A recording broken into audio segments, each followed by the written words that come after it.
తెలంగాణలో మున్సిపల్ ఎన్నికలకు సన్నాహాలు మొదలయ్యాయి. ఈ నెల 20లోగా షెడ్యూల్ విడుదల చేసేలా అడుగులు పడుతున్నాయి. ప్రభుత్వం రాష్ట్ర ఎన్నికల కమిషన్ కసరత్తు మొదలైంది. మున్సిపల్ ఎన్నికలపై ఉన్నతాధికారులతో ఎస్ఈసీ రాణి కుముదిని వీడియో కాన్ఫరెన్స్ నిర్వహించారు. ఓటర్ల జాబితా సవరణ గడువును రాష్ట్ర ఎన్నికల సంఘం పొడిగించింది. ఈ నెల 13 నాటికి పోలింగ్ స్టేషన్ల వివరాల ముసాయిదా ప్రచురించాలని ఆదేశించింది ఎస్ఈసీ. ఈ నెల 16 నాటికి ఓటర్ల తుది జాబితా ప్రచురించాలని స్పష్టం చేశారు. బ్యాలెట్ బాక్సులు సిబ్బంది నియామకంపై చర్చ సాగింది. ఇప్పటికే జిల్లా మండల స్థాయిలో రాజకీయ పార్టీలతో సమావేశాలు నిర్వహించిన ఎస్ఈసీ నేడు పార్టీల రాష్ట్ర స్థాయి ప్రతినిధులతో సమావేశం కానుంది.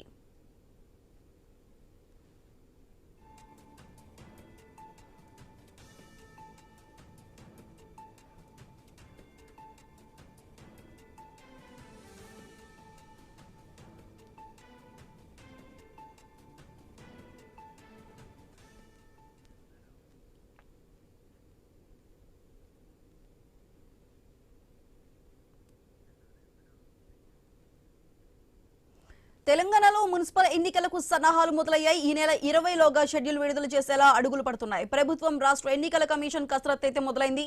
దీనికి సంబంధించి పూర్తి అప్డేట్స్ మా ప్రతినిధి స్వామి అందిస్తారు. స్వామి, చెప్పండి, మున్సిపల్ ఎన్నికలకి సంబంధించి సన్నాహకాలు అయితే మొదలయ్యాయి. మరి దీనికి సంబంధించి పూర్తి అప్డేట్స్ ఏంటి?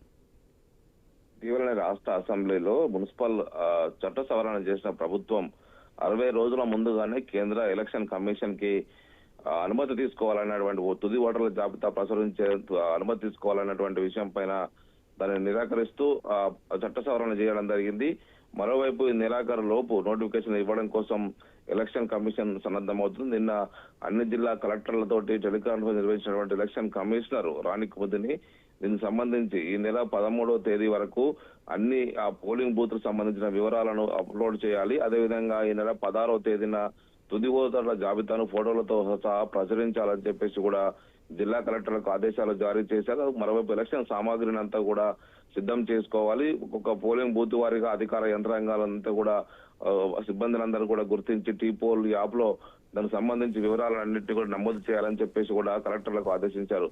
రాష్ట్ర ప్రభుత్వం తెలంగాణలో ఉన్నటువంటి మొత్తం మున్సిపాలిటీలు అన్నిటికీ కూడా ఎలక్షన్స్ పెట్టాలని చెప్పి భావిస్తుంది. ఇటీవలనే 6 మున్సిపాలిటీలకు గాను, ఒకవైపు మున్సిపల్ కార్పొరేషన్లకు గాను నల్గొండ మున్సిపల్ కార్పొరేషన్ కూడా గుర్తిస్తూ 7 మున్సిపల్ కార్పొరేషన్లు కూడా చేయడం జరిగింది. మొత్తానికి ఈ త్వరలోనే మొత్తం మున్సిపల్ ఎలక్షన్ ప్రాసెస్ ని కంప్లీట్ చేసి కేంద్రం నుంచి వచ్చే నిధులను మున్సిపాలిటీల అభివృద్ధి కోసం వినియోగించాలని చెప్పేసి తెలంగాణ ప్రభుత్వం భావిస్తుంది. ఇటీవలనే పంచాయతీ ఎలక్షన్స్ కంప్లీట్ చేసినటువంటి ప్రభుత్వం పంచాయతీ పరిపాలనను గాడిలో పెట్టినటువంటి ప్రభుత్వం ఇప్పుడు మున్సిపాలిటీలు కార్పొరేషన్లలో ఉన్నటువంటి ఈ వ్యవస్థను సెటిల్ చేయాలని చెప్పి చూస్తున్నారు. ఇటీవలనే పాలక వర్గాల గడువుని కూడా పూర్తి కావడంతో కూడా వీటి ఎలక్షన్ నిర్వహించి ముందుకెళ్లాలని చూస్తూ ఉన్నారు.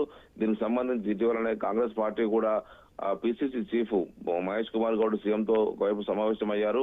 మున్సిపాలిటీల్లో కౌన్సిలర్లో కావచ్చు, కార్పొరేటర్లకు సంబంధించినటువంటి ప్రపోజల్స్ ఒక్కొక్క వార్డు కావచ్చు, ఒక్కొక్క డివిజన్ కు సంబంధించినటువంటి అభ్యర్థులకు సంబంధించి 6 నుంచి 7 మందికి సంబంధించిన ప్రపోజల్స్ కూడా తీసుకొని ఎలక్షన్స్ ప్రిపేర్ కావాలని చెప్పేసి కూడా సూచించారు. దీనికి సంబంధించి పార్టీలన్నీ కూడా ఎలక్షన్స్ లో తలములకలై ఉన్నాయి. ఇటీవలనే పంచాయతీ ఎలక్షన్స్ లో ఓవర్ గా పోటీ చేసినటువంటి పార్టీలన్నీ కూడా ఇప్పుడు పార్టీ గుర్తుల మీద ఎలక్షన్స్ ఉంటాయి కాబట్టి పార్టీ గుర్తుల మీద గెలుపోవడంకు సంబంధించి ఖచ్చితంగా నువ్వా నేనా అన్నట్టు కొనసాగుతుంది కాబట్టి అందుకు అనుగుణంగా ప్రిపేర్ అవుతూ ఉన్నారు.